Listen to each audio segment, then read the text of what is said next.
RVing with the dog. Let's make it stress-free. I'm Patti Hunt, and you're listening to the RV Life podcast.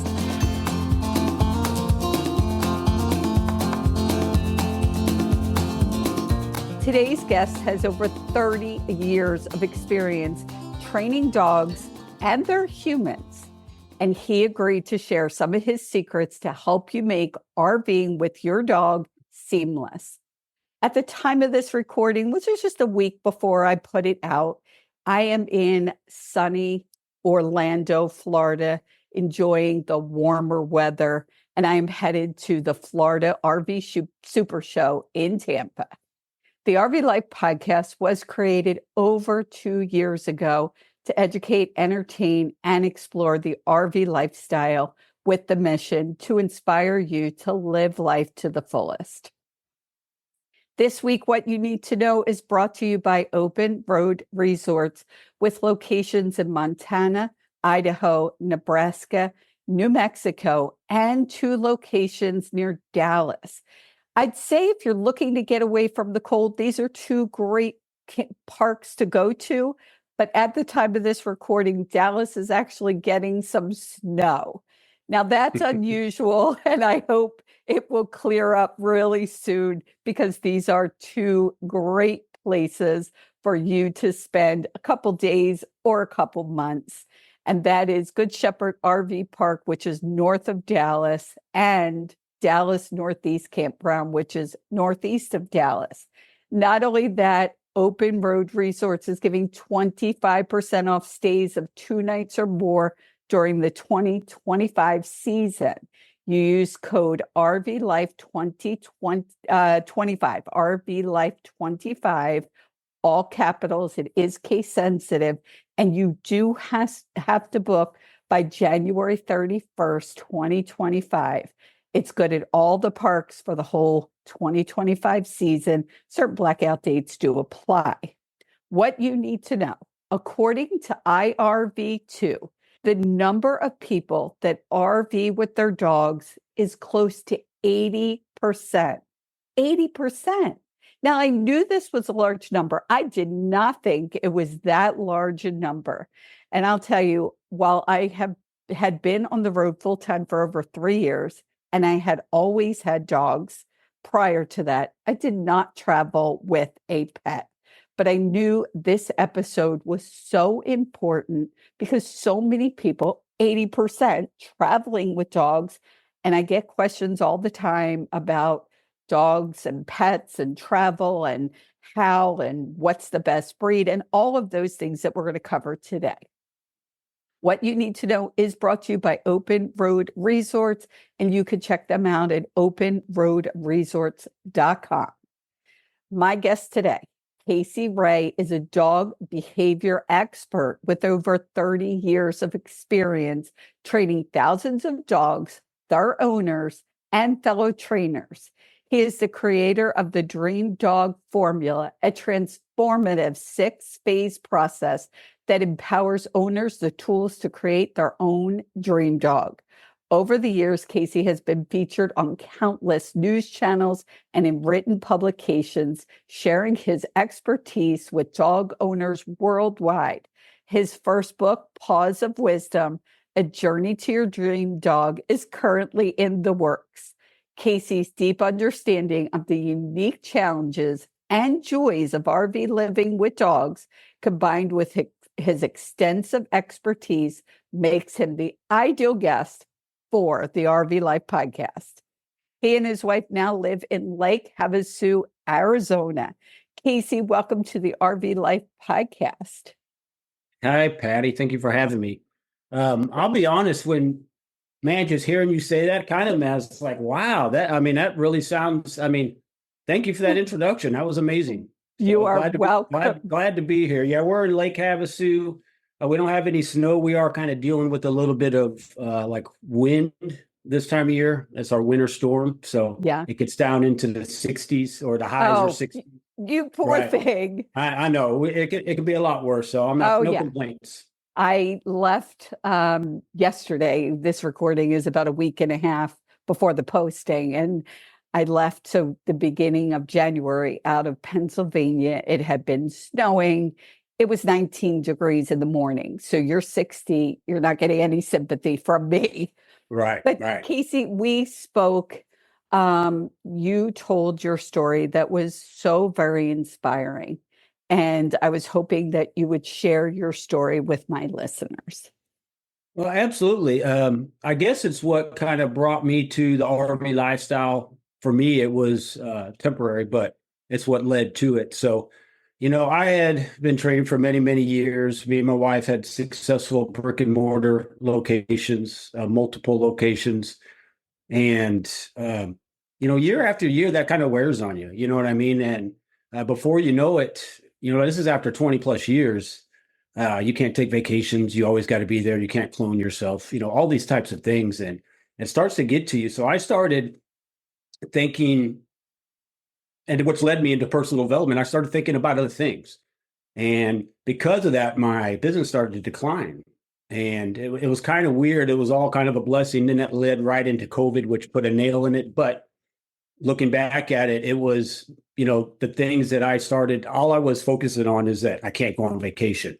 I can't do this. I can't do this. I wasn't focusing on how lucrative it is, how, all the good that came from it. I was just focused on the negative. So what I realized after the fact, once I got into personal growth is, I was basically complaining. I was not in gratitude. So, the universe basically said, you know what, you don't like this? I'll take care of it for you. And we went out of business, and it happened fast. And after 20 plus years, you have to question, like, how does that even happen? You have a reputation. You've built up clientele, you know what I mean? So that's when you start realizing there's higher powers, and that's what led me into personal development. So long story short, we lost all that, and then that was right before COVID, and then COVID actually is what put a nail in it. So if we were going to think about doing it again or coming back from it, there was no way. But I also kind of looked up and said, you know what, this is all happening for a reason, right? This is a blessing in disguise. I mean, it got rough. I'm not going to lie. I mean, we lost everything.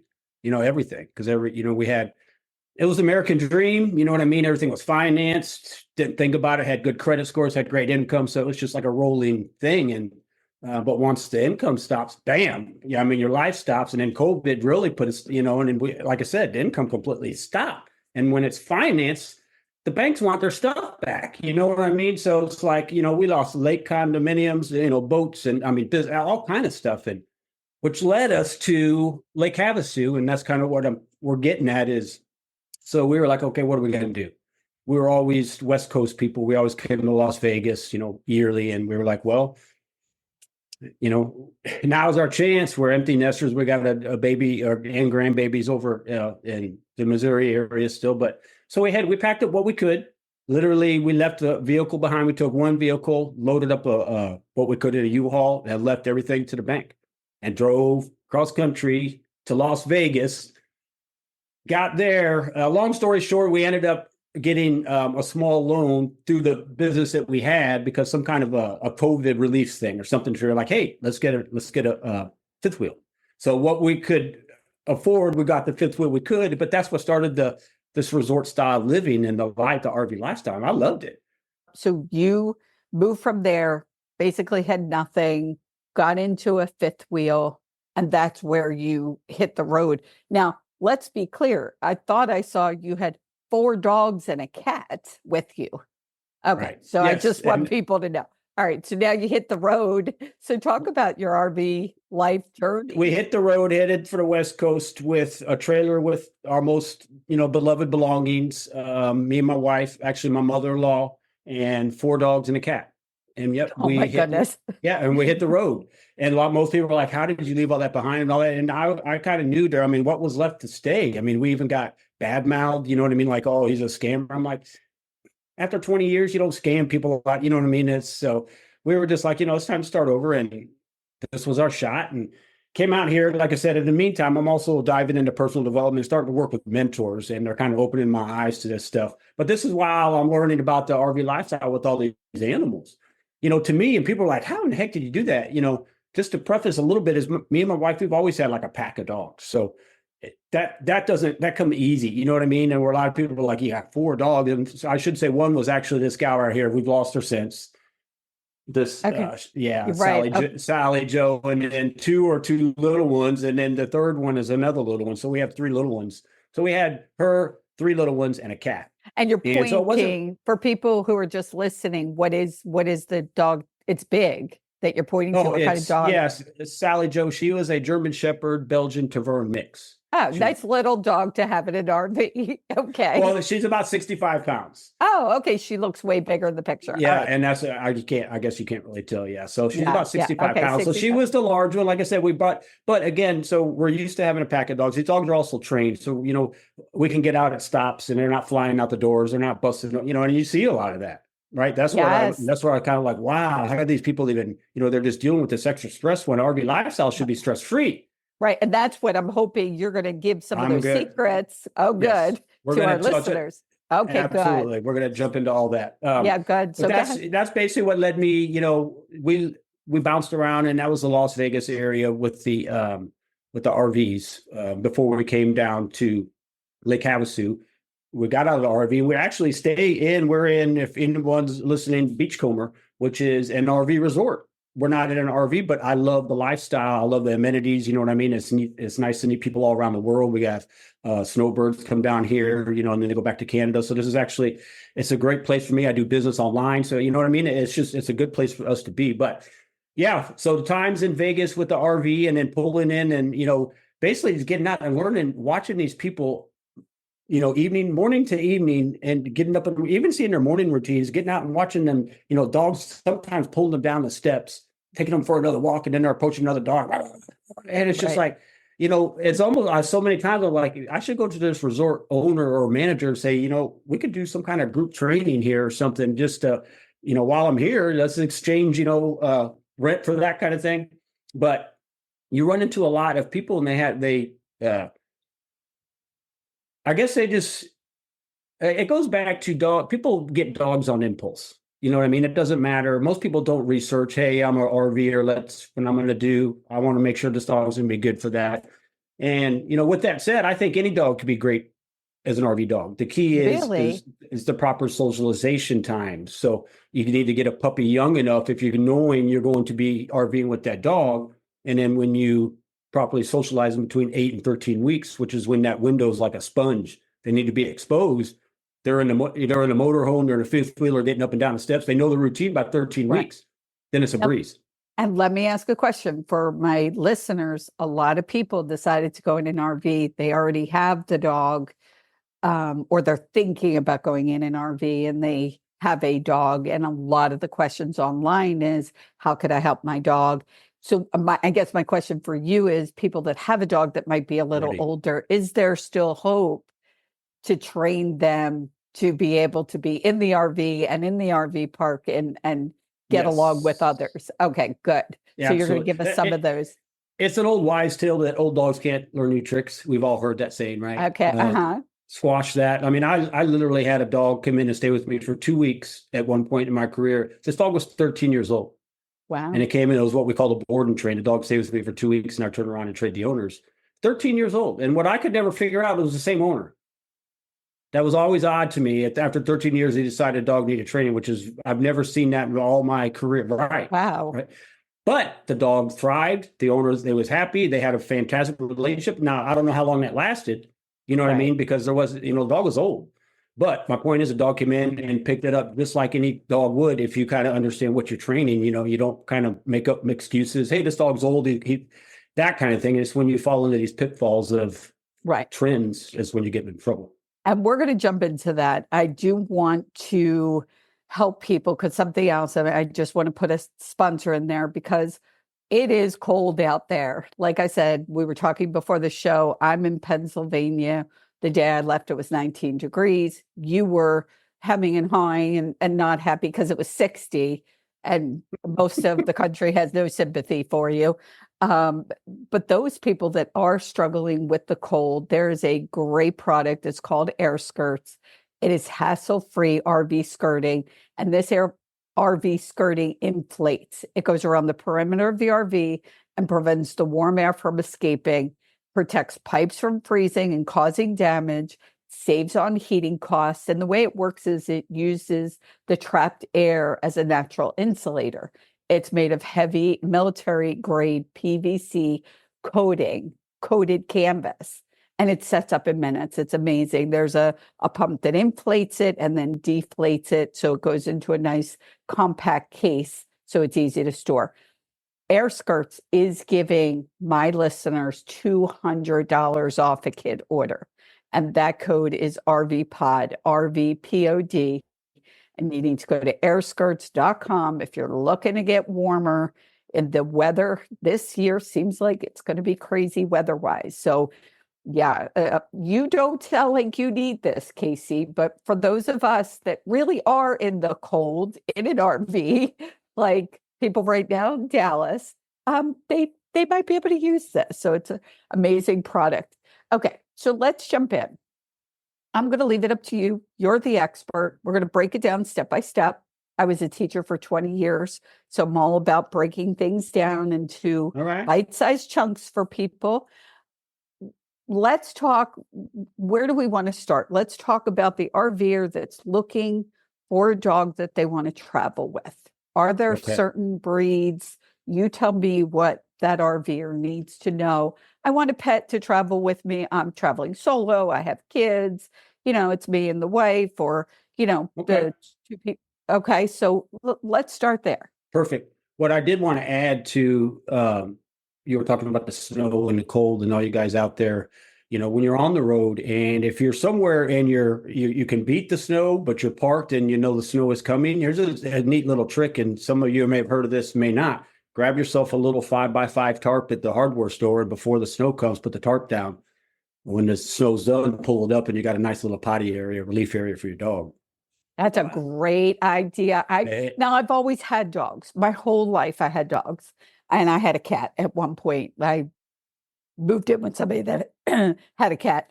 And I can remember trying to shovel the grass because the dog wanted no parts of the snow. So that is a great idea, a tarp for the area, and then pull it up. I mean, obviously plywood, a sheet of plywood, but that's not quite as handy as a folded up tarp that you can, have in the fifth wheel, boom, put it out. And I mean, it's very convenient and it works wonders, especially if you're if you're on the road and you're in the process of housebreaking a puppy, which could be challenging, right? Let's face it. I mean, if you guys are listening to this, you know what I'm talking about. That right there could be a game changer alone. Yes. Great. Okay. Yeah. So back to what you were saying. So you were asking if you want to lead me back into that again, just to refresh my. I'm thinking about people, and again, I get a lot of questions. I see a lot of conversation on social media, so I'm trying to hit those kinds of questions. Somebody is either on the road or looking to go on the road and decides that they want to get a puppy. Are there certain breeds, things to look for? Start us out with that person. So I kind of touched on it, but here's the biggest thing. So it's not so much really RVers, it's really what your lifestyle is. And anytime you're thinking about getting a new puppy, just take that into consideration. I mean, the biggest thing that's not so much, honestly, I mean, breeds have traits, but within, and this is the way I train differently with that dream dog formula, within every breed, you have different personalities. So when people get hung up into breeds, like which breed's best, but it's not always, certain breeds have characteristics to be more this way and that way. So you can run with percentages, right? But the overall game is to just understand that you want to get a dog young enough so you can properly socialize them in the RV or the motor, whatever the case may be. And that is between 8 and 13 weeks. Now, here's the kicker, and here's why a lot of shelters are even full. And here's an ongoing problem. I've been dealing with this for many, many years, is that a lot of veterinarians, and we love our veterinarians, but they lack some of their behavioral knowledge, and what they do is they tend to tell you to keep your dogs inside until they're properly vaccinated at 14 or 16 weeks of age. Well, and that's great, but with certain breeds now, you almost have a time bomb because they weren't properly, socialized between 8 and 13. They were indoors, they were kept in, and now they're 16 weeks. Yeah, they seem like a puppy, but they missed a complete window when they needed to be socialized to everything out there, including the RV, that kind of thing. So there's some, conflicting information out there. So a lot of people might get this puppy and they're like, yeah, I'm going to get him and we're going to raise him in an RV and we're going to do this and we're going to do that. And then you take him to the vet and he's like, let's wait until he's got all his vaccinations. And you go, well, how old is that going to be? And then they say, well, this is roughly 4 months, 16 weeks. And when you get the rabies and they're done with all the, so it's a problem because now the socialization window is gone. So it goes back to, becoming aware of what's honestly best for your dog. And I'll kind of leave it at that. You know what I mean? But I always side with socialization because without that, you can't, you know what I mean? You make life so much harder for the dog and owners. If you could just get a dog in time and do what you need to do to properly socialize them to be in an RV, it makes life so much easier. Now, with that said, there are breeds that I would highly recommend, and these are more like family type breeds. Again, what do you do on your RV? Do you park it and go hiking? Do you park it and relax by the campfire? You know what I mean? So it's not so much just the RV, it's still your lifestyle, right. But just off the top of my head, some fantastic breeds. My one breed, and I've been saying it for years when people ask me a family dog, and regardless if it's an RV lifestyle, whatever, is a King Charles Spaniel. Man, they're just fantastic. It's almost hard to ruin that breed. So, I mean, that's one if you want to take note. But anytime, these Labradors and Golden Retrievers, obviously fantastic dogs. The downsides is they're a little bit bigger. How big's your RV? Do you want a smaller dog? Do you want a larger dog? You got, again, instead of worrying more about breed, it's look at size, look at energy levels. Is it a low submissive type dog? Is it a high energy? It's going to need walked every day. Are you ready to do that? Or do you want to sit by the campfire? Right. That's the difference between getting an English Bulldog and a Border Collie. Right. Or like a Jack Russell needs a lot. They're very hyper. I mean, dogs. Yeah, that is one that could be a great RV dog, but you be prepared that when you park, that unless you got a treadmill on your RV, that you need to get out and take this dog for a walk. Right. And if you're not prepared to do that, then, look into a different breed. And that's just kind of the way I approach everything. It's not so much just kind of understanding of what you want to do. Again, the biggest thing is if you could just get a dog at the right age. And there's a lot of, like I said, conflicting information with that, with what veterinarians are telling you to do. And it's causing problems. But that is socialize your dog between 8 and 13 weeks in your motorhome, in your RV, up and down the steps, in that routine. And you won't miss the beat. You will not have a problem. Okay. Around the other dogs, around, all that stuff. And people say, well, they say, what about parvo and blah, blah, blah, and all that until there's vaccinations. You know what? You can get parvo vaccinated with parvo vaccinations anyway. So there's, again, I'll leave it kind of at that, but so dig deeper into all this. And that's why I'm more on the holistic side. And that's for people that. Right.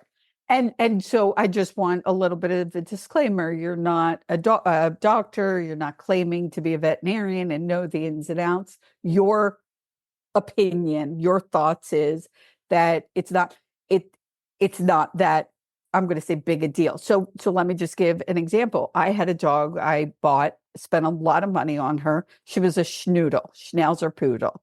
Mm-hmm. She was just the cutest little thing. Didn't know much about, a lot of the breed. She was supposedly hyperallergenic. Well, at a year old, she became very ill. They did not think she was going to make it. And which is really difficult with 3 young children. And so they believed, and I don't want to go down this rabbit hole, but I'm saying this for a reason. They believed that the vaccinations contributed to what her problem was. And so they decided that she could get the rabies vaccine and but the other vaccines, they were just going to do a blood test, a titer, to see if she was still immune to those diseases, parvo and all those diseases. And so year after year, I'd pay however much money, over $100 to have her tested, and she was still immune. And I even said to the vet, so why do we vaccinate every year if they last longer than a year? And he said, well, he was bothered by it. He said, they just don't want to spend the money to do the testing to see how long they last. It's easier to just vaccinate. Now, that is a rabbit hole. I know you're biting your tongue. And that is a conversation. And if people want to go on to social media, I'll give your social media mine.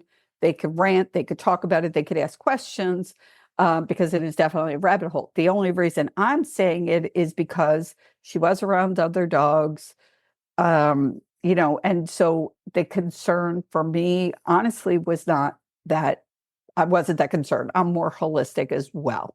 So, and again, this is not a conversation I want to dive into, but, take what we are now saying with a grain of salt. anybody who's getting a new puppy, if a vet just says hands down, don't let them be around other dogs until, this 13, 14 weeks, maybe ask questions, maybe do some more research is what we could recommend to people. And you and I certainly want to hear people's thoughts, opinions. They're angry, they agree, whatever. And we'll lead them. My social media is RV Life Podcast at Instagram and Facebook. Where can people reach you real quick while we're saying this? My Facebook is at Coach Casey Ray. I'm on YouTube at Coach Casey Ray, basically at Coach Casey Ray all across social media. So great. And I'll put that in the show notes. So people do have thoughts on this. I mean, it's a hot topic. So people have thoughts on it. They can. Well, it's a hot topic for sure, because a lot of what's kind of going on in our country today and across the globe, there's a lot of people waking up to the ways things have been and not should have been. And it's not just with us, it's with our animals. And it's the same, you can kind of see what I'm getting at again. Yeah, exactly. What you said, Patti, this is my opinion. Right. I'm not a doctor, I'm not a veterinarian, but this is from my gathered knowledge of close to 30 years in the industry and kind of seeing a trend take its course. I'll say your expert opinion, and we're going to invite people to share what their thoughts are, and I'll let you handle that. Sure. Perfect. But everybody has the right to their thoughts and opinions. And, again, it's not the platform to go down a deep dive of something that could be quite controversial. Right. Okay. So let's talk. That's a lot of good advice for people who are thinking about RVing, who are in an RV and thinking about that pet. What about people who are, so we now have people who are in a home and they're concerned about, I see this all the time on social media, getting their pet into the RV and will my pet be okay? And, when we talked, you said absolutely pretty much any dog could be trained. So let's give those people advice.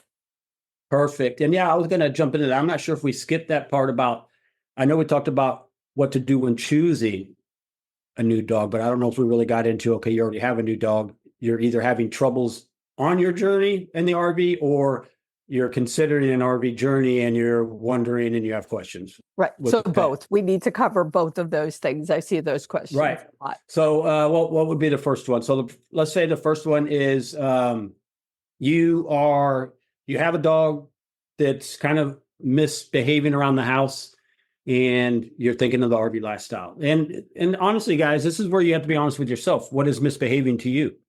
Are there some challenges? Are there some obstacles? Are there some things that you're kind of overlooking?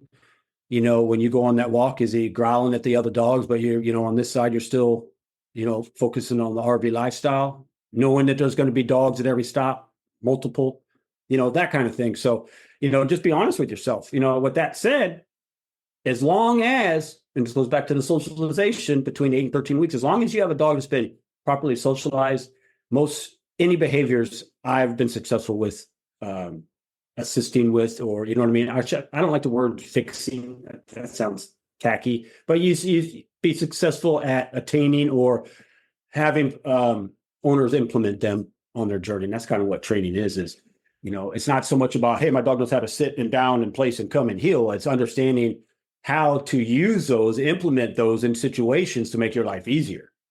Right. So what I would say to anybody listening about, my dog's, I'm not sure about him, but I want to go grab, we're going to go purchase an RV and hit the road.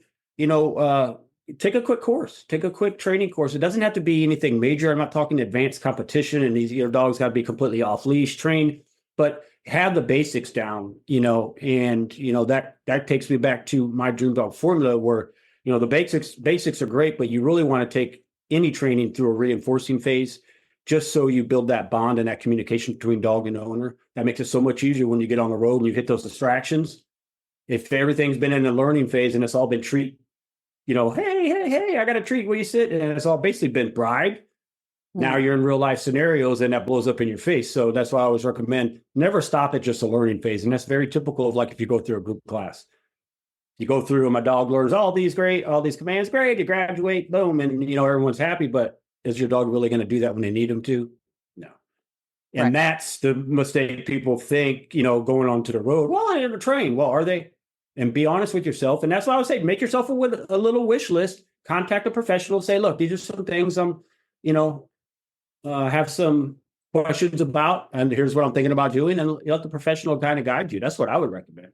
Right. Because okay. it's the only thing, it's not going to get better on the road. That's right. what I want to say. If it's a problem under your roof, it's going to blow up when you get out and hit these distractions. It could be it could be so many different things. Right. But the point is it's probably not going to get better without the proper training. Right. And now, so what I'm hearing you say, and there's those group training. I never did that. One of the experience I had a dog that was, I don't know, something like 80, 90 pounds. She was a Newfoundland German Shepherd. And I was really concerned at making sure she was properly trained. Now, where I was living was on a large 14-acre property, and I wanted her to be off leash, but I wanted well trained because we were surrounded by the road. And so I hired a private trainer to come and train her. Well, that dog not only learned, where to stay, but if she wanted to cross the street, she would sit down at the road. There was actually a bunch of horses across the way, and she wanted to go play with them. And the owner was fine with it, but she would sit at the road and look and listen. She literally would look both ways and then cross the street. And she was like amazingly trained. And the point I'm making is that was great for that scenario. What you're saying is a dog that's lived in the house. Now you're at an RV park. We hear all the time in RV parks, a dog ran out, they're missing. So now that's a whole different, that's a whole different thing for the dog and the owner. I was in a dog park. It was New Year's Eve in a dog park. And I am walking out with two great big steaks to put them on the grill. And this great big Rottweiler is coming toward me. Now, in a nanosecond, you have to decide, drop the steaks and run, or this is okay. And the dog came up and he was scared to death. And I felt so bad. So I kind of tried to calm him. There were fireworks and he was so scared. And I ended up bringing him into the RV, and we went to the ranger station and said, look, this dog just came up. You could tell he was friendly. There was no tag, which obviously is important. We'll talk about that. The dog just stayed there and would not leave my side, was scared to death. Well, he had broken out of the trailer that he was in. He was scared. They left him and he broke out. And it took, I think, hours till somebody came looking for him. But again, what we're talking about is making sure the environment you now have the dog in, it's a whole different world. Yep. Yeah, you nailed it, Patti. So like when you said you had a private trainer, and,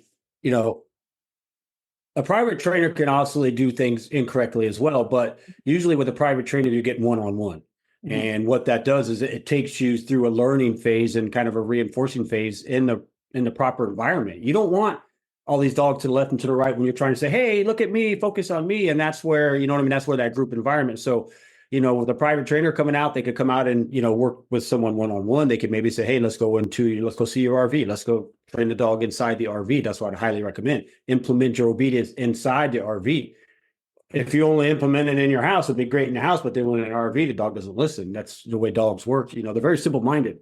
If you only teach it in this room and then you tell them to do it in that room, it's not going to happen. You got to do it teach it in both rooms. So, a private trainer can show you how to teach inside of your RV is kind of what I'm saying. Whereas if you're going to a group scenario, you're not only not getting the training that you think you're getting, you're also not targeting what you need to target, and again, a lot of that goes back to the proper socialization. The poor Roddy, I guarantee he wasn't exposed to fireworks or banging or loud noises or firearms or any of that between 8 and 13 weeks of age when he should have been. Right. See, now he heard it, and oh my gosh, in that size, he can go right through it. Some of these RV doors, you know what I mean?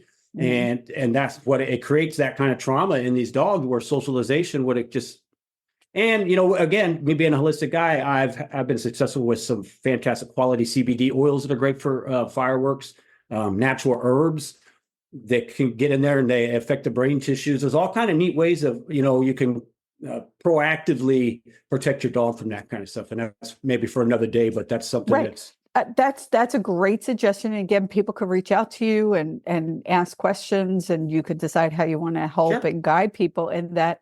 What about the Thunder vest? So I was actually babysitting because I love animals and they love me.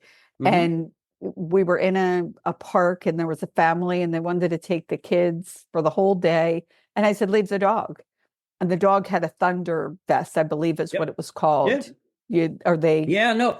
So here's my experience. And again, this is my opinion, just like everything else we've been talking about on here. But Thunder vest for me is like a 33%. You know, I mean, it kind of depends on the dog. I've heard some great feedback. I've heard some, I could take it or leave it, and bad feedback. So I've never personally used them, but it can't hurt because it does make sense. You know what I mean? It's a natural, nice feeling to wrap up your dog and that kind of thing. So I get the aspect of it, and I have seen it work. So if you're struggling, that might be the perfect Thunder shirt combination, quality CBD oil with the natural herb, and your dog can relax through the process. And then, you know, because can you imagine how traumatizing that is? I mean, every year dogs disappear on this holiday, yet every year, well, not just New Year's, but 4th of July. Right. And every year dogs disappear. And then yet every year here's the awareness, here's the awareness, here's the awareness, here's the holiday, here's the post of dogs missing, here's the post of dogs missing. It's like someone's missing something somewhere. You know what I mean? You could prevent a lot of this. Right. So you're saying to help acclimate them, not shield them at a young age, make it okay for them, and it sounds like there are also things we could do if you have a dog that is older than that impressionable young 8 to 14 month week age. 8 to 13 week, 8 to 13 weeks. So that's a great for those people who have the older dog.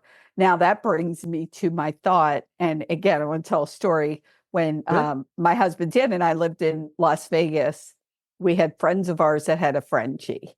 And a Frenchie is a very, what's a nice word? They're a very unique kind of dog. They are very noisy. high. They're noisy, high energy, hyperactive a lot. This one wasn't high energy. It had a lot of medical issues. It was high maintenance. It goes back to breeding. Yeah, exactly. So the Frenchies are a breed that tends to have medical problems, very high maintenance, very needy. Because of overbreeding. Right, exactly. Yes. Any breed that gets popular, this is what happens. You can see the trend, and then here comes the health issues. Yeah. Right. So, exactly. So the parents, took care of the dog like amazingly well. They were the perfect parents for this type of dog. They were not in an RV, but they were very concerned about who they were going to leave the dog with. They saw how great my husband and I were with the dog. And so they when they went away, we watched the dog. We lived in a house, and, you open the sliding glass door to the backyard. The dog had medical issues, so it couldn't go on any kind of major walks. It went outside. It walked around a little bit, did its business, and came in. And the one day, first time we were watching it, I opened the dog and I said, go ahead, go out. And my husband said, oh, no, you have to walk outside with her. And I was like, oh, the heck I do. That is just not happening. And so when I opened that door and said, go out, that dog went out. When my husband went to open the door to let her out, he had to walk out with her and stay out there with her. So now the humans were trained by the dog. And that's what I'd like you to talk about, because in all this, the humans really need to be trained. That's everything. This is owner training. The dogs are honestly easy. And if you're not working with all the owners, not just one, example, what you said right there, if I'm working with a family, I don't only want to work with mom, I want to work with dad. I want to, because I can get the dog listening to mom, just like you said, but if dad's not understanding and reinforcing, the dog's not going to listen to him. And then when dad understands the reinforcing, but the kid's not doing the reinforcing, the dog doesn't listen. So it's important to go deep enough in all the training so everyone is equal. And it is, people training. This is, the dog, like I said, is easy. Mm-hmm. And we're talking everybody in the family. So even if there's little kids, they could learn. Because I remember when I was working with a trainer with my dog, I could get her to sit, lay down, shake paw, stay. I could leave meat on the ground, have her stay, and use only hand signals. I did not even need to say anything verbally. It was all hand Right. signals. And that dog did not, listen. But That again, comes from your everybody. confidence. That comes from your confidence, and that comes from repetitions. Once you Right. do so much of this, you get confident, and your dog starts feeding off your confidence, and that's what you're seeing there. Whereas someone else steps in, a dog's like, "You Who haven't are you? really Yeah. proven you haven't proven Right. yourself to me." And a lot of times, here's what happens is, a lot of times a dog's in a scenario in a home where they look at one person as a leader and the other one's a litter mate. So it's like he's always biting me, but he doesn't bite him, or vice versa. And that's what I said. Let's step both of you guys up in training so you both know what you're doing. Train both of you guys so that you both are leaders, and then this stuff just dissolves. There's really no need to even correct it. Once you come across as a proper leader, you need to be all those little behaviors that you're like, man, I hate that. Man, I hate that. That begins to dissolve because they're looking at you to a different set of eyes, so to speak. Absolutely. And it's the same way with parents and kids. It's funny because, and I didn't ask you this when we spoke, but my friend's daughter brought her dog in, and she was at his house, and it's a little dog. It had been previously abused, had been in different families. She adopted it, and it just really connected well with her. But when the dog comes to their house, the dog's there. They don't mind the two humans that are in the house, but there's not a lot of interaction. So I walked into the house, and the dog barked a little bit at me. And I didn't think it barked much for a dog so small. They're usually very yappy. And I just put my stuff down and sat down on the ground. And within a minute, the dog just kind of bowed down to me, okay. And then the dog wouldn't leave me alone. So it was kind of funny. And that's what happens often when, dogs and babies just, that's what it's like. You have a natural energy to you. You have a natural calming energy. You can feel it even through this thing here. But that's a lot of what dog training is energy. Can you control your energy? Do you control your emotions? Are you always frustrated? Are you always on edge? That kind of thing. Dog feeds off every bit of that.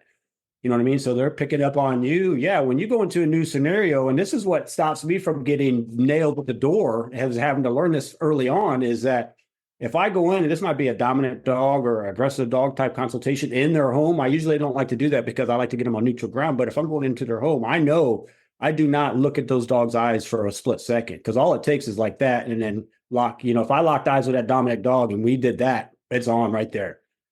Right. And unless they're under control, unless I'm prepared, it's a problem. But I can go in that same dominant dog. If I don't do that quick eye contact and don't even look at him, I just kind of go and shake the mom and dad's hand. I don't even look at the dog, nothing, going about my business. The dog comes up to me on his terms, smells me, checks me out, and we're good.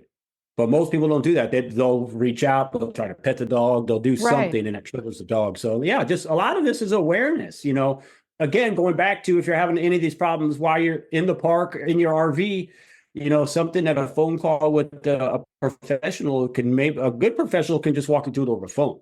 Is that something you offer? We didn't really talk about that. You have your book you're coming out with. So let's talk about, you have somebody who's trying to transition. You have somebody who has an aggressive dog, or somebody who is concerned about the dog running off in the campground, all of these things. Or just, hey, I have a puppy and I want to make sure they're properly trained.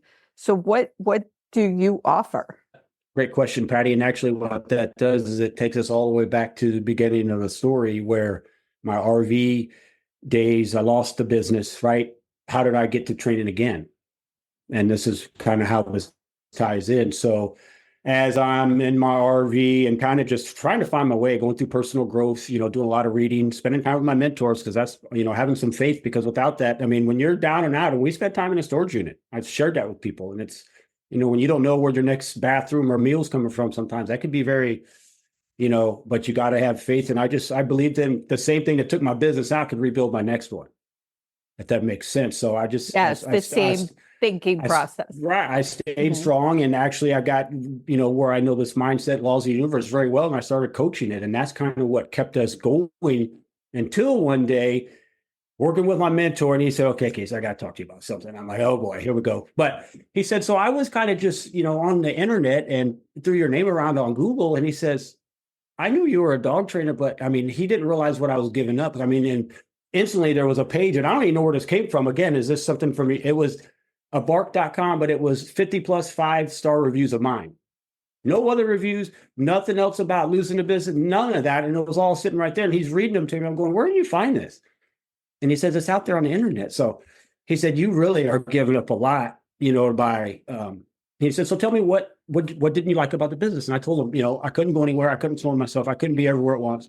He said, what if we could do it a different way? And I said, I'm interested, obviously. And he said, let's get you online. Get rid of the overhead, get rid of that stress that took, that's what took the fun out of it for me. Get rid of all that stuff. And so he said, look, what's the difference between you doing a one-on-one lesson and an online lesson? And I said, well, in-home lesson or an in-person, I would go and grab the dog first, kind of train them and give them back. He said, but you give them back. And I said, yeah. He said, so can you practice removing that first part? Because in the end, you got to give the dog back anyway, right? So I was like, okay, this takes a little bit different approach for me, but yeah, absolutely, I can do this. So I kicked off this online program, and it's been very successful. I have dogs all over the world, all over the country. You know what I mean? That I train. I just come into their living room through Zoom. I can go into their vacation spot, their business, anything where they're having a problem. And as long as they can put me on what's going on, we can train through it. So that has given my audience is ridiculously larger. I no longer have that overhead that caused all that stress. You know what I mean? So everything comes full circle. And my point here, I guess, is, if anyone's going through hard times, and just don't ever give up, because everything's happening for a reason. I wasn't thinking about my business. I no longer wanted it. I wasn't grateful for it. And the universe took it away and then brought it back in a better way once I improved myself, after I went through the growth. But that's fine. And that's where we also connected, because that's our mission. As I say in the beginning of the show, it's my mission to live life to the fullest. You had these great, successful businesses, you were making money, but you weren't able to take a vacation. And Right. So that's not living life fully. And that is also always the underlying message of any show. So we're going to put in the show notes where people can reach out to you to look at what you offer as far as Fantastic online classes, because I again, this is just such a big topic. Yeah. Okay. I can literally come into their RV. Right.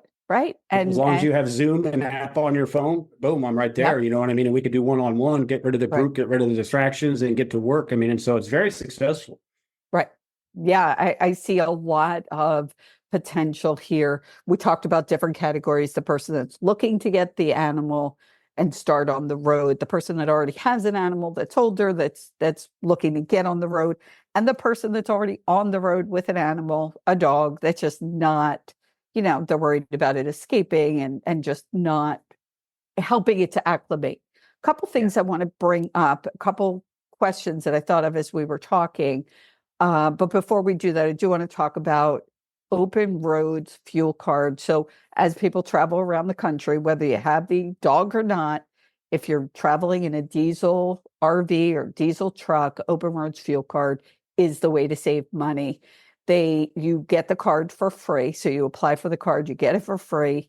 You go onto the app and you can find national brand diesel places across the country, saving anywhere from 5 cents a gallon. I have at times saved $1 a gallon on diesel fuel, and that's huge as I traveled back and forth across the country 3.5 times. So I was full-time on the road for over 3 years. Highly recommend Open Roads Fuel Card, and the link is in the show notes. So I just wanted to take a minute to talk about that. One of the things that people often use in an RV, so when you're in an RV, right now it's really cold. That's why I talked about air skirts, it'll help. But if you're in that RV and there's the potential for it getting cold and the possibility of the heat going out, I know a lot of people use monitoring type systems. And we didn't talk about this beforehand, so if I'm putting you on the spot, let me know. But you know what I'm talking about? Yeah, I'm not sure what you want me to chime in about them as far as... for people to be able to be safe. So if you're leaving your animal in an RV, and there's always the potential of losing the electricity, heat. It could get too cold, too hot. How do you make sure your animal's protected when you're away? I'm glad you asked that question, because that takes me exactly back to buying a camper with the money that you had from that loan from COVID. You know what I mean? It wasn't ideal for a summer in Pahrump, Nevada. So when we would leave and our dogs and our cat were in the camper, yes, it was, I mean, what do you do? I mean, I would definitely have a monitoring system because I mean, you talk about in that kind of heat, it's only going to take minutes. And I don't even know if a monitoring system would work because I don't think you could get back fast enough.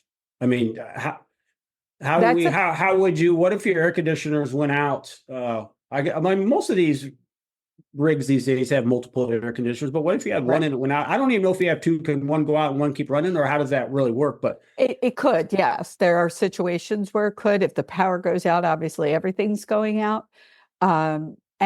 I know there are people that use these monitoring systems, but to your point, I stayed in Las Vegas for July and August. Don't recommend that to anyone. If you're going to do that, air skirts could help keep the rig cooler as well as it does keep it warmer. So I'm just putting that out there. It is an incredible product. So I'd like to talk about it. But being in Las Vegas in the summer, and it gets to 115, 120, there were times I had to leave the RV because even with the two air conditioners, it wasn't as cool having an animal in there or something to consider. And then, like you said, where are you going to camp? What kind of RVing do you want to do? Some people go on these long hikes and they want to take the dog with. That depends on the breed. I am going to look at, I know people who use these type of monitoring systems. I'll look them up and I'll put them in the show notes for people who have recommendations on them. Yeah. So I will do that for people. But to your point, yes, you have to consider how quickly will you be able to get home? If it's bitter cold, if it's bitter cold, or if it's 110. You got to be honest with yourself, I mean, and that's just, I mean, does the resort have an emergency, someone on standby, so you could call them and they can get there and get the dog out because your monitor went off, or do you have to come back and get the dog out? Again, can your dog be handled by someone else, properly socialized, or do you have to handle your dog? And that's a great suggestion. A lot of that comes into play. Right. Because the other thing is, look, the RV community is beyond amazing how they help and care about each other. So one of the suggestions then would be you're leaving your dog, the person who I babysat the dog. Then there was another day they were only going away for a couple hours. They said the dog's there. I said, look, if you have a problem, let us know. So having somebody around that you could call and say, listen, the heat went out, the air went out. Can you get the dog? And you're right. Then that dog better be socialized. Make sure you're not asking somebody to come get your animal that's never met them. And walking into a disaster. Right. Exactly. So we didn't even talk about that. Yeah. That's just a whole nother angle of it. If, a lot of dogs, someone walking into their home that they don't recognize are going to have a problem with that, doesn't mean they can't go camping. Right. But, what's the backup plan if your air goes out or your heat goes out or you're away and you can't get back? I think the idea is fantastic to have your camping buddy, have a texting, have some backup plan so someone can run over there. And hopefully it's someone, again, be proactive and introduce this person to your dog in your home, in your camper. So, replay the scenario before it happens. Make sure it's going to be okay. And before I said I would babysit for the dog was really sweet around the people, but we took the dog while the people were still there and said, all right, because, we wanted to bring the dog in our RV and not, sit outside or sit with them. They were going to be gone all day. So we took the dog, brought them in our RV, kind of hung out without the parents being there. And we knew the dog seemed fine. So yes, these are great suggestions. There's a lot of things to think about. Yeah. And that's, these are things I haven't really thought about until that one right there. I mean, I know when I was there, it was constant stress. I would rather just stay home. Right. I could not imagine coming home and seeing that's what happened. You know what I mean? Right. So for me, I was like, I'm good. I'll stay here. That kind of thing. But man, how long are you just going to stay home? Exactly. Because that's why people get on the road, is because they want to be able to adventure. Go. And then there's scenarios where people take their pets pretty much everywhere they go. Mm-hmm. I had somebody on the show, I'll put it in the show notes, who talked about dog-friendly places to go. And as you travel, there are lots of places you could go with your animals. So that's another option for people. Another thing to touch on is if you're worried about your air conditioner quitting and your trailer being too hot for your dog that fast, it's probably too hot also to take your dog out of the trailer. Right. And the paws, I see it here in Havasu in the summer, people are walking their dogs on the concrete. It's like, people, come on. I mean, if you can't take your shoes off and walk on the concrete, your dog shouldn't either. And that's a great tip right there. It's a great tip. It's like when you're giving your baby a bottle, we put it on our wrist to see the temperature. Put your toes on the concrete and AstroTurf. Yes. AstroTurf gets heated up like you wouldn't believe. Yes. And and people, I've just seen people walk their dogs to the point that their dogs aren't even reacting anymore. And I'm just wondering, man, is there just like nerve damage? And I mean, is it just, I couldn't imagine, but you see it every day. So my point there is if it's 115 degrees and you're worried about losing your air conditioner while you're gone, it's probably too hot also to take your dog anyway. So a lot of thinking to be done there. I mean, maybe it's just too hot to go outside. Right. And then it's planning. It's like I said, we were in Las Vegas actually doing a job. And so, we knew it would be hot. We were fine, but it's something to consider when you have a pet, where you're going to go, what temperatures you want to be in, that kind of thing. Okay. A lot of great information. I want to continue. I still have a couple questions for you. And while I am talking about this next event that's coming up in May that I want to tell people about, think about if there's anything you want to add here. I know there is so much and we could not have possibly covered it all. That's why I want to put your information in the show notes, but think if there's anything else you want to add in. But I do want to talk about the Ultimate VIP event for RV buyers, and it's the Music City Motorhome Expo. It's going to be in Lebanon, Tennessee from May 31st to June 4th. And you could be the first to see the 2026 model year coaches from all the major manufacturers. This event is limited on the attendees, which gives you the ability to test drive all you want. So any RV there's Class A, B, C, there's Super Cs, and you can test drive as many as you want, chat with the manufacturers, the product developers, and the engineers. There are seminars. There are 3 meals each day. There's entertainment. I was there last year. It was absolutely an incredible over-the-top event. I'm already signed up to go back. I cannot wait. So I highly recommend this event. And you could go to musiccitymotorhomeexpo.com. And that's from NIRVC, National Indoor RV Centers, puts this event on, and they do an incredible job. Okay, Casey, tell us one more time how people could get to you. Well, first off, that event sounds amazing. Okay. Doesn't it? Yeah. It sounds amazing. But as far as people reaching me, the easiest way is what I've done is I kind of created a quick 11-minute video that's at coachcaseyray.com. And what it does, it explains that Dream Dog formula that I created that we were talking about. It's a 6-phase system that it's vital to take your dog through, depending on how far you want to take your dog. And that kind of goes back to we talked about the awareness, the learning, and the reinforcing phase. But you really want to take any of your dog training. This is very important, guys. If you're listening about taking your dog on the road, if you want to take your dog on the road, all of your dog training should at least go through the proofing stage scenario, because that's what that does is introduces a dog to reality scenarios. It learns to sit when it's hectic. It learns to come, under distraction. Without that proofing, you just have a dog that's great indoors, might be great in the RV, but outside they don't listen. So I highly recommend, if you want to check out that video, just make sure you go through the proofing scenario, and you'll see me explain all 6, but that's at coachcaseyray.com. coachcaseyray.com. Thank you. An 11-minute video that you're giving away for free. I really appreciate you doing that, because it sounded like when we spoke, there's some great information in that video that's really going to help people, get I think what it does is it kind of just, it shines a light, you know what I mean? And kind of also going back to, with my story about moving to online training, this is actually words from my mentor, but what my job to do is to shift society's perception of how dog training has to be. Isn't that amazing? The way those are perfect words. And when he said that, I was like, yes, I got it. So immediately when people think of dog training, a lot of times, because PetSmart and Petco are very good at their marketing, they think it's got to be group class oriented, $150, that kind of thing. And that's all they think about. So when they, maybe are looking at hiring me and it's online and I'm coming in from across the world, they're like, wait a minute, this is not what I'm used to. But, have an open mind is what I would say to that. Right. And it's interesting because for a long time, like I said, there is a slew of questions. It is probably one of the top questions on social media. Huge question I get asked. You see it everywhere about dogs having them travel with you.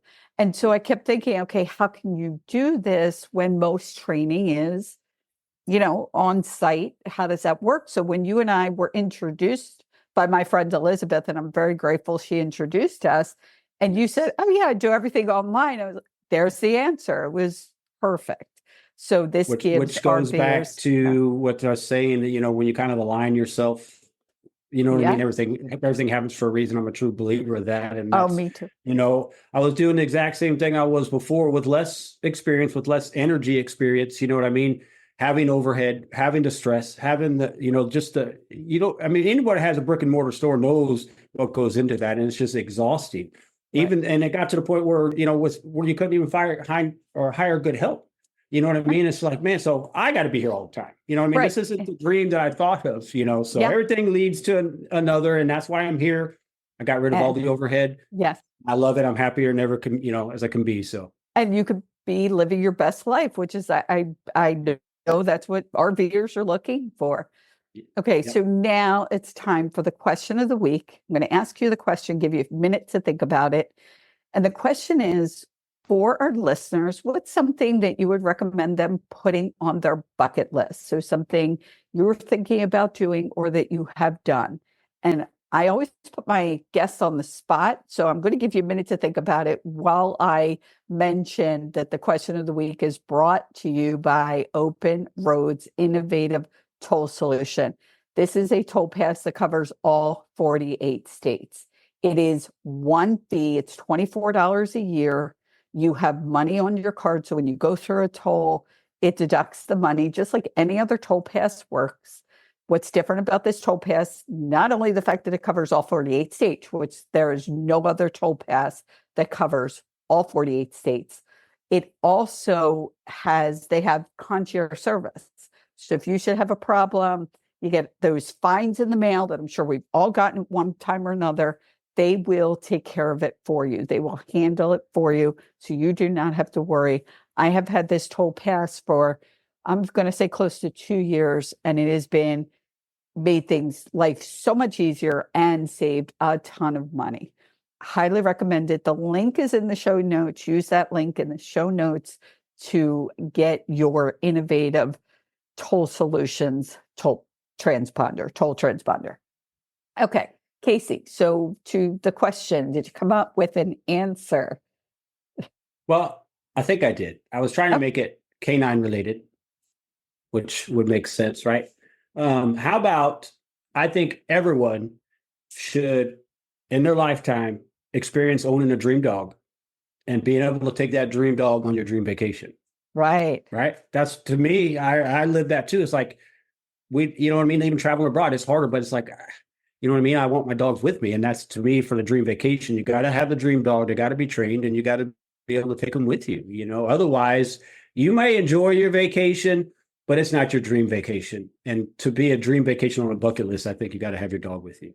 That's awesome. I love that. And I'm so excited to hear that whether you're getting that new puppy, whether you already have a dog with bad habits, whether you're looking to change your lifestyle, it is possible to train that dog. So I was so happy to hear that. Really happy to hear that it is still possible. So let's get people out there having their dream vacation with their dream dogs. And when your book comes out, we are going to make sure that we let the listeners know. So you better keep working on that. Get that out there. Yes. Well, I appreciate it. Yeah, it's definitely on schedule. It touches on a lot of these subjects we talked about in here. The socialization, the delicate subjects around the vaccinations. It touches on all that. I share my opinion. It's my opinion. You know what I mean? That's why it's my book, but I think it's going to be a good read and I think it's going to be well received, put it that way. Right. And again, we'll promote it on the RV Life podcast on social media, but I don't want people to wait. If they're thinking about that dog, they have the dog, they want to go RVing with a dog, don't wait. And I'm going to keep saying they need to reach out to you and get the conversation started. Check out this quick 11-minute video that you are giving to people for free. And we greatly appreciate it. Now, we're not done. It's time for the featured campground of the week. And it's brought to you by RV Life Pro, RVing made simple. And RV Life Pro is a suite of products that include trip planning, RV Safe GPS, and campground reviews. And this week's featured campground is Thousand Trails Verde Valley, and it's in Cottonwood, Arizona. I have been to this park, and I'll be honest, it is one of my favorite. 3.5 years on the road. I've stayed at many RV parks, resorts, call them what you want. This is one of my favorite. They have 340 sites. It is a Thousand Trails park, but you do not need to be a member of Thousand Trails to stay there. And like I said, one of my favorite because it's got different areas of the park you could stay at. So you could get the cement pad, you could go down on the grass. I prefer the grass and the gravel. I prefer being more in nature. There are many different types of sites. There are pull-through sites, there are back-in sites. They have a dog park, so totally dog friendly, as most of the parks that I talk about are. They do have cottages and cabin rentals, and they have a lot going on. Another one of my favorite parts of this park, not only is it just 15 minutes to Sedona, one of my favorites is there is a vineyard and winery basically attached. So as you're coming in, it's right off to the left. It's called Alcantara Vineyard and Winery. And I don't really drink. I don't drink wine. Yes, I know it sounds crazy, but I don't. But I love going to vineyards and wineries. It's just such a beautiful, there's something about it, being out in nature. Well, this place looks like you're stepping into Italy, and it is unbelievable. You could be at the park, you could go walk over to Alcantara, have your drink, have a meal. You could even have a massage in the vineyard. I didn't do that, but it's definitely on my bucket list. It does have this park has a solid 8.5 rating on the RV Life Campgrounds with 271 reviews. And you can easily book this park by visiting campgrounds.rvlife.com and just search Thousand Trails Verde Valley. And then once you get there, it shows you everything. It shows you tips. It shows you all the photos. It shows you a full list of amenities about this park. And there is a great big red book now button, so you could easily book right from campgrounds.rvlife.com. They are the most comprehensive source of RV parks, campgrounds, resorts, as well as city, state, and national parks. They've got it all. If you aren't a member of RV Life Pro, in the show notes, there is a 25% discount. It costs for the first year less than $50 for all of this. Less than $50, you cannot live without it. So that is in the show notes at rvlife.com. Well, Casey, thank you so much for being my guest, for giving so many important tips to my listeners, for giving the hope that regardless of, what you're dealing with, chances are that dog can be the dream dog and people can live their dream RV life with their dog. That sounds like a great plan. Thank you for being on.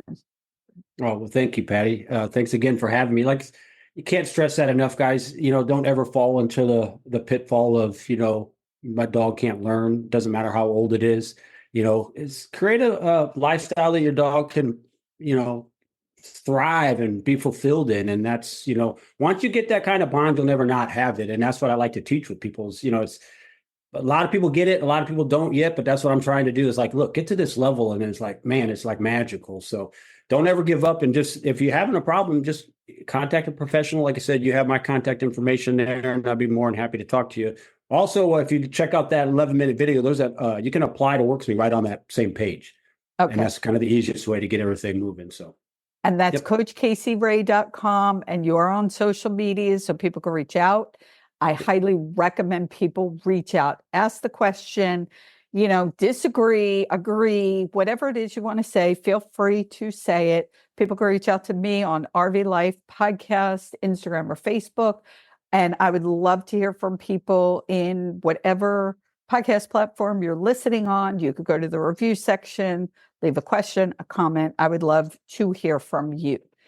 Again, thank you. Thank you. Thank you. And I want to thank you for listening to the RV Life Podcast.